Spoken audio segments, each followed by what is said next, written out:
ఇంకో సృష్టికి ఆరంభం ఎవరికి ఎరుక, కాబట్టి దేవుడు లేడు, మనుషులు కూడా జంతువుల మాదిరిగానే స్వేచ్ఛగా బ్రతకవచ్చు అంటున్నారు. దీనికి మీరు ఇచ్చే సమాధానం? యా, సృష్టికి ఆరంభము లేదు అనేది ఏ సైంటిస్ట్ కూడా ఇంతవరకు కన్ఫర్మ్ చేయలేదు. ఇప్పుడు మనం అనుకున్నట్టుగా ప్రతిదానికి పుట్టిన ప్రతివాడు గిట్టక తప్పదు, ఎగ్జిస్టింగ్లో ఉన్న ప్రతిది కూడా డిస్ట్రాయ్ కాక తప్పదు. ఏమండి, ఇప్పుడు బిగ్ బ్యాంగ్ని తీసుకున్నా, స్టడీ స్టేట్ థియరీని తీసుకున్నా, ఆసిలేటింగ్ థియరీని తీసుకున్నా, ఈ 3 థియరీలు తీసుకున్నా, పదార్థం అనేది దినదినము క్షయమైపోతుంది, అంతరించిపోతుంది దాని యొక్క స్టేటస్ను అంటున్నారు.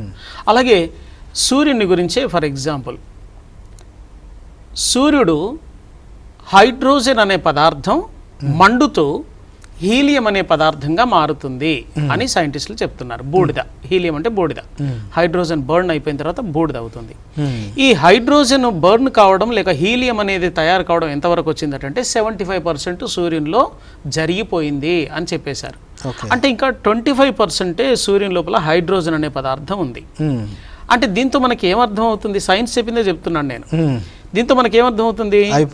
75% స్టార్ట్ అయిన పాయింట్ ఎక్కడో ఉండాలి, అలాగే మరొక 25% ఇక కొద్ది రోజుల్లో అయిపోతుంది అని కూడా సైన్సే చెప్తుంది. అంటే సూర్యుడికి బిగినింగ్ ఉంది, ఎండింగ్ కూడా దగ్గరలో ఉంది అని చెబుతుంది. అలాగే సృష్టి ఎలా జరిగిందో మనకు తెలియదు, ఎలా జరిగిందో తెలియదు, కానీ జరిగింది.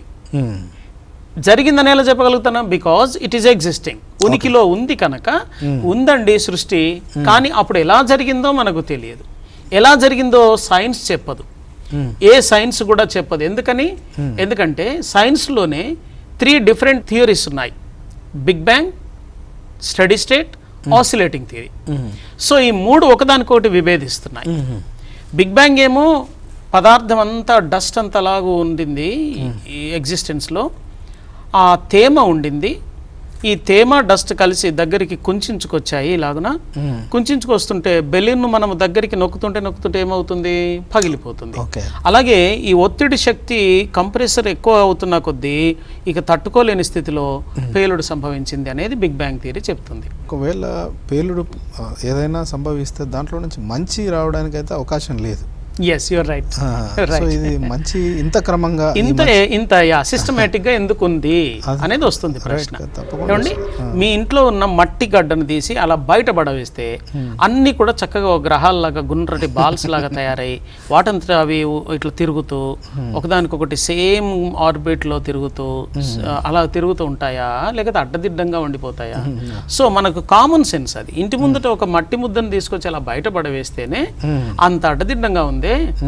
మరి ఇంత మహా విశ్వం ఇంత సిస్టమేటిక్గా ఉంది అంటే ఇది మనం ఆలోచించాల్సిన విషయం. ఈ షర్ట్ 2-3 సంవత్సరాలు వేసుకొని పడేసే షర్ట్, దాని వెనకాల తయారు చేసిన వాడు ఉంటేనే, పత్తిని పండించిన దగ్గర నుండి మొదలుకుంటే దానంతట అది పండదు. పత్తిని పండించేవాడు కావాలి, దాన్ని స్పష్టంగా బయటికి తీసేవాడు కావాలి, దాన్ని చక్కగా దారం రూపంలో నేసేవాడు కావాలి. Everything we need some person behind it. ఒక క్రమమైన పద్ధతి రావాలంటే. అలాగే ఇంత చిన్నవాటికే నేను వేసుకున్న ఈ బటన్ ఒకటి తయారు కావాలంటే ఒక పెద్ద కంపెనీ కావాలి, అందులో 100 మంది పనిచేస్తూ ఉండాలి. చిన్న బటన్ గట్టిగా ఉతికితే పగిలిపోద్ది ఇది, అయినా దీనికి 100 మంది పని చేయాల్సి వస్తుంది. మరి ఇంత మహావిశ్వము గుండి ఎక్కడ, మహావిశ్వం ఎక్కడ? ఇంత మహావిశ్వం మాత్రం దానంతట వచ్చింది, గుండి మాత్రం దానంతట రాలేదు. దీనికి 100 మంది పనిచేశారు, ఇంత మహావిశ్వం మాత్రం దానంతట వచ్చింది. చాలా నన్ను ఎర్రగడ్డలు తీసుకుపోయి పెట్టాలి అసలు వాస్తవానికి. అందుకే జ్ఞానం అనే అబద్ధముగా చెప్పబడుతుంది. పరిశుద్ధాత్మ దేవుడు బైబిల్ సత్యవేదములో ముందే హెచ్చరించి పెట్టాడు. సైన్స్ పేరట మనుషులను మోసగించేది వస్తుందని చెప్పడానికి.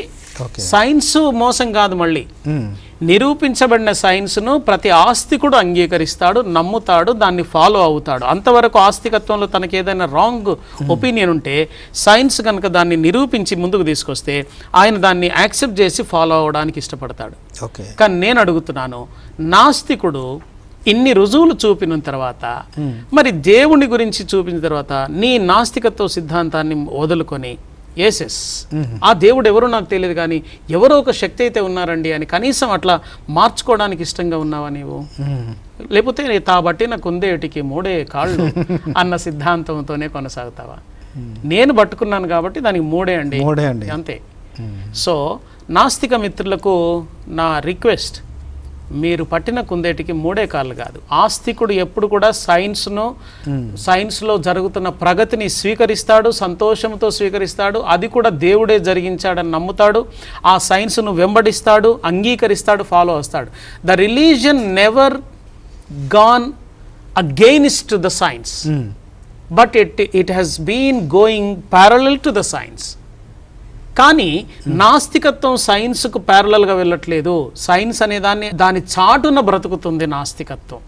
కానీ సైన్స్ పేరు మీద ఒకదాన్ని కూడా మీరు నిరూపించలేరు. నాస్తికుడు ఈ ఫలానా దాన్ని బట్టి దేవుడు లేడు అని నిరూపించడం అనేది నాస్తికునికి అసాధ్యం.